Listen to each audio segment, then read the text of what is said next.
నమస్తే, welcome to Andhraprabha. నేను మనస్విని. గోదావరి జలాలు పవిత్ర సంగమం వద్ద కృష్ణా నదిలో కలవడంతో కృష్ణా డెల్టాకు మరోసారి పట్టిసీమ ఎత్తిపోతల పథకం ప్రాధాన్యతను మరోసారి స్పష్టమైంది. ఖరీఫ్ సాగు ప్రారంభం దశలోనే గోదావరి నీటిని కృష్ణా డెల్టాకు మళ్లించడం ద్వారా రైతులకు సాగునీటి భరోసా కల్పించడంలో ఈ పథకం కీలక పాత్ర పోషిస్తోంది.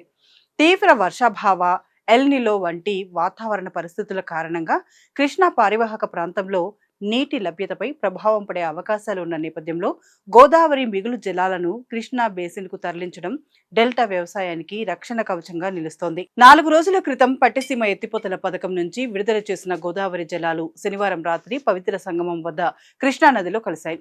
ప్రస్తుతం 20 పంపుల ద్వారా సుమారు 7,080 క్యూసెక్ల నీటిని ఎత్తిపోస్తుండగా ఆ జలాలు పోలవరం కుడి ప్రధాన కాలువలో సుమారు 187 కిలోమీటర్లు ప్రయాణించి కృష్ణానదిలోనికి చేరుతున్నాయి. ఈ నీటితో ప్రకాశం బ్యారేజీ పరిధిలో సాగునీటి లభ్యత మెరుగుపడి ఖరీఫ్ సాగు వేగం పుంజుకునే పరిస్థితులు ఏర్పడ్డాయి. కృష్ణా డెల్టాలో లక్షల ఎకరాల ఆయకట్టును స్థిరీకరించడంలో పట్టిసీమ కీలక పాత్ర పోషిస్తోంది. గోదావరి నుంచి నీటిని పట్టిసీమ ఎత్తిపోతల పథకం ద్వారా మళ్లించడం వల్ల సాగునీటి కొరత తగ్గడమే కాకుండా వరి దిగుబడులు, వ్యవసాయ ఉత్పాదకత పెరిగే అవకాశం కనిపిస్తుంది.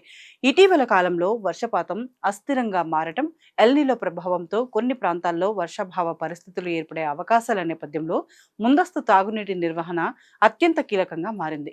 ఇలాంటి పరిస్థితుల్లో గోదావరి కృష్ణా అనుసంధానం ద్వారా రైతులకు సకాలంలో నీరు అందించడం వ్యవసాయ స్థిరత్వానికి దోహదపడుతోంది.